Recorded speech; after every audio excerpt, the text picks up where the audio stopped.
Saludos. Estas son las noticias escogidas para el martes 13 de junio del año 2023. Comencemos. Durante el día martes, Rusia alega que pudo capturar varios tanques alemanes y vehículos de combate de la infantería de Estados Unidos tipo Bradley y dice que son sus trofeos. Esta información tiene muy poco valor cuando sabemos que Rusia ha perdido decenas y decenas de tanques por el ejército de Ucrania. Como les dije en el día de ayer, el presidente ruso Vladimir Putin sostuvo reuniones con sus corresponsales militares, sus oficiales y los blogueros, que están hablando del tema de Ucrania. Esto para mí es bien curioso porque se nota inmediatamente que Putin está tratando de controlar directamente lo que se presenta, no solo en la prensa, sino también en las redes sociales. Y eso significa que no confía en las personas que se supone que estén haciendo ese trabajo. A través de ellos, Putin nos manda un mensaje asegurando que Ucrania ha sufrido pérdidas catastróficas durante su contraofensiva, donde también dijo que Ucrania perdió 160 tanques de batalla y más de 300 vehículos blindados, mientras que Rusia únicamente perdió 54 tanques. La prueba presentada por Putin o por Rusia fue un video donde solamente se ven como 5 tanques agrupados en lo que parece ser una zona agrícola. Yo miro esta información y lo que me dice es que según Putin, Ucrania perdió muchos más tanques y vehículos blindados que los que le ha enviado la OTAN. La información ofrecida por Putin no ha podido ser verificada y tenemos que recordar que la credibilidad de Rusia durante toda esta campaña militar en Ucrania ha sido completamente dudosa. También tenemos que recordar que cualquier persona que diga que el ejército de Ucrania le está ganando al ejército ruso puede ser arrestado y llevado a prisión en Rusia. Pero aparentemente el único que hasta ahora ha podido hablar en contra, criticando a los generales y hablando de las pérdidas de Rusia y la pésima actuación del ejército ruso en Ucrania ha sido el líder de los mercenarios de Wagner Group, el señor Prigozhin. Y esa es la verdad, de que la credibilidad de Putin está en tela de juicio, porque Putin dijo en enero del año 2022 que eran mentiras los rumores de que iba a invadir a Ucrania y que la movilización de sus soldados alrededor de la frontera de Ucrania era simplemente otro ejercicio militar. Y se pasó diciendo durante su operación militar especial que sus misiles eran de alta precisión y que solo impactaban blancos militares y nunca iban a impactar condominios con apartamentos de civiles ucranianos. Y las fotos y videos son evidencias de que sí, que Rusia con sus misiles ha atacado complejos residenciales de civiles que no son blanco militar. También dijo de que su ejército nunca había conducido una masacre de ciudadanos dentro de Ucrania y que la masacre del pueblo de Bucha eran mentiras. También acusó a Ucrania de haber llevado a cabo un genocidio en la región de Donbass, pero ha pasado más de un año con su ejército en control de la región de Donbass y no ha presentado las evidencias ni las fosas comunes asociadas a ese alegado genocidio. También ha pasado más de un año y no ha presentado las evidencias de las instalaciones que él alegó, donde se estaban manufacturando armas bioquímicas en Ucrania. Y ha querido presentar de que toda Ucrania es nazi, seguidores de Adolfo Hitler, porque un puñado de soldados tenían tatuajes con simbología nazi. Además, también ha dicho que él nunca ha amenazado a ningún país con sus armas nucleares y que ningún soldado del ejército ruso ha asesinado a un ucraniano, cuando las evidencias dicen que es todo lo contrario y que Putin es un mentiroso. Así que por eso me sostengo, en mi opinión, de que la credibilidad de Rusia es cuestionable. Esto no significa que tenemos que creerle al gobierno de Ucrania, ya que se cae de la mata que parte de toda guerra es mantener una operación de desinformación para intentar desmoralizar los soldados del enemigo y a su vez tratar de mantener las esperanzas de triunfo en sus ciudadanos. Pero a su vez tenemos que recordar que hay varios reporteros en la zona de combate donde algunos han muerto para traernos la mejor información posible, la verdad. Otras noticias del escenario de batalla en Ucrania dice que blogueros rusos admiten que las fuerzas de Ucrania están logrando algunos avances en los intensos combates en Donetsk y en el sur de Zaporizhia. También hay noticias que indican de que los soldados rusos aprovecharon las crisis creadas por las inundaciones en la provincia de Kherson debido a la destrucción de la represa Kayovka para saquear los hogares abandonados por los civiles en el proceso de desalojo. Además, se reporta de que por lo menos 10 ciudadanos ucranianos murieron y más de 12 resultaron heridos por el impacto de un misil en un complejo de apartamentos en la ciudad que vio nacer al presidente Volodymyr Zelensky, la ciudad de Kryvyi Rih, que queda más o menos a 100 kilómetros al oeste de Zaporizhia. En cuanto a la planta nuclear de Zaporizhia, el señor Rafael Mariano Grossi, jefe del Organismo Internacional de Energía Atómica, dijo que tiene una enorme preocupación por esa planta nuclear, que en estos momentos está en una situación peligrosa, no solamente porque los niveles del agua para enfriar los reactores está disminuyendo, sino también porque se encuentra en medio del fuego cruzado entre el ejército de Ucrania y el ejército ruso.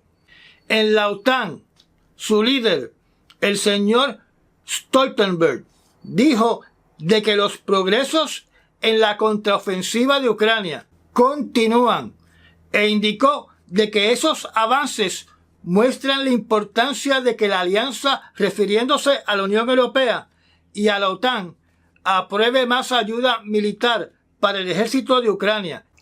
Y simultáneamente la administración del presidente Biden anuncia un nuevo paquete de ayudas de $325 millones en equipo militar para Ucrania.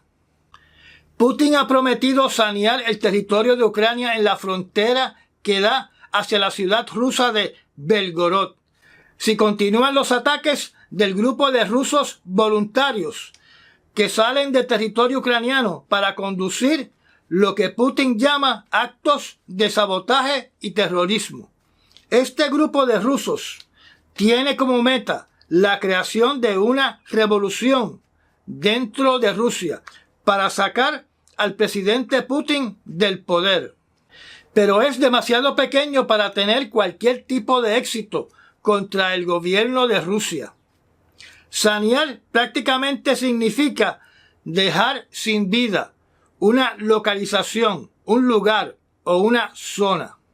El presidente Putin no especificó qué tipo de armas utilizaría para sanear la frontera entre Belgorod y Ucrania.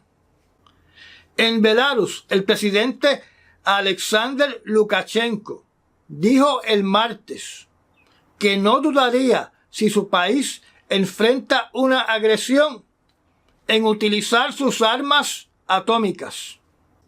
Según estas palabras de Lukashenko, él está diciendo de que él tiene control total de estas armas nucleares, que a su vez contradice lo que ha dicho Putin, que ha recalcado que Rusia conservará todo el control de las armas nucleares de Rusia que van a ser transferidas a suelo de Belarus. En otras noticias de Europa, ya comenzó el ejercicio militar aéreo más grande que haya conducido la OTAN sobre los cielos de Alemania, en señal de apoyo a Ucrania. Y debo añadir que hace unos días atrás, un militar dijo que la ofensiva de Ucrania tenía un gran defecto, y ese defecto es la falta de apoyo aéreo, y criticó que ningún país le haya provisto a Ucrania los aviones que necesita para batallar en contra de Rusia. En noticias del tema de armas atómicas, según el portal de noticias Democracy Now!, en el año 2022, las naciones con armas nucleares gastaron 44 billones de dólares en sus armas nucleares, equivalente a $157,000 por minuto, y que Estados Unidos fue la nación que gastó más que todas las otras naciones juntas. Viajando a otro país, en la India, el gobierno del primer ministro Modi está amenazando a Twitter de expulsarlo del país, a menos que censure y restrinja cuentas que tienen que ver con las protestas de los campesinos y de los agricultores. En el país de Irán, el ayatolá Ali Khamenei dijo, y cito, basado en los ideales del Islam, nosotros no queremos armas nucleares. Pero si este no fuera el caso, no podrían evitar que lo hagamos, al igual que no pudieron evitar nuestro progreso nuclear hasta ahora. Cierro la cita. Estas palabras las dijo el líder supremo de Irán antes de decir que él está abierto a regresar al acuerdo nuclear del año 2015, que fue suspendido por el presidente Donald Trump en el año 2018, siempre y cuando se le permita a Irán mantener su infraestructura nuclear intacta. Ayer hablamos de las muertes en Sudán y de las muertes en Somalia, y hoy nos toca decir que un grupo armado entró a una aldea de refugiados en el territorio de Yugú, en la República Democrática del Congo, donde mataron a los 45 aldeanos y los sepultaron a todos en una fosa común. En otras noticias, la Organización Internacional de las Naciones Unidas anunció de que Estados Unidos va a regresar a esa organización, y estoy hablando de la UNESCO, después que en el año 2017 Trump se separó de la UNESCO con la excusa de decir que dicha organización era anti-Israel. Después que Estados Unidos se separó de dicha organización, Israel también se separó. Estados Unidos le aporta a esta organización unos 50 millones de dólares al año que había dejado de pagar. En asuntos climáticos, decenas de miles de peces han fallecido en las costas del estado de Texas, en el Golfo de México, debido a las altas temperaturas causadas por el cambio climático, que han dejado las aguas sin oxígeno, causando la muerte masiva de múltiples especies marinas. Relacionado a lo anterior, al ambiente, al cambio climático, el estado de Montana le ha dado luz verde a una demanda en contra del gobierno del estado por estar llevando a cabo políticas a favor del uso de combustibles fósiles. Así que esta demanda va a seguir su curso. En Oregón también se le ha dado luz verde a una demanda en contra del gobierno federal relacionada a la crisis ambiental. Estas demandas no son de adultos, son de niños que van desde las edades de 5 años hasta jóvenes de 22 años de edad. En una noticia que me impacta, porque estamos en pleno siglo XXI. La Iglesia Bautista del Sur, en los Estados Unidos, se prepara para prohibir que sus iglesias tengan pastores y reverendos del sexo femenino. Viajando a Centroamérica, el gobierno de China ya abrió oficialmente su embajada en Honduras, donde se espera que próximamente se anuncien todos los acuerdos entre el gobierno de Honduras y el gobierno de Xi Jinping. Volviendo a los Estados Unidos, un catedrático de la Universidad de Nueva York llamado Ben Giat, experto en gobiernos autócratas y totalitarios, ha dicho que el Partido Republicano se ha convertido en un partido autocrático dirigido por un líder de un culto. En una acción que para mí es inmoral y descarada, el candidato a la presidencia por el Partido Republicano, el senador billonario Ramaswamy, prometió darle el perdón al expresidente Trump si es elegido, y retó a sus oponentes a que hicieran la misma promesa. O sea, que Ramaswamy ya declaró a Trump como culpable y ya lo metió en prisión. Y estas fueron las noticias escogidas para el martes 13 de junio del año 2023.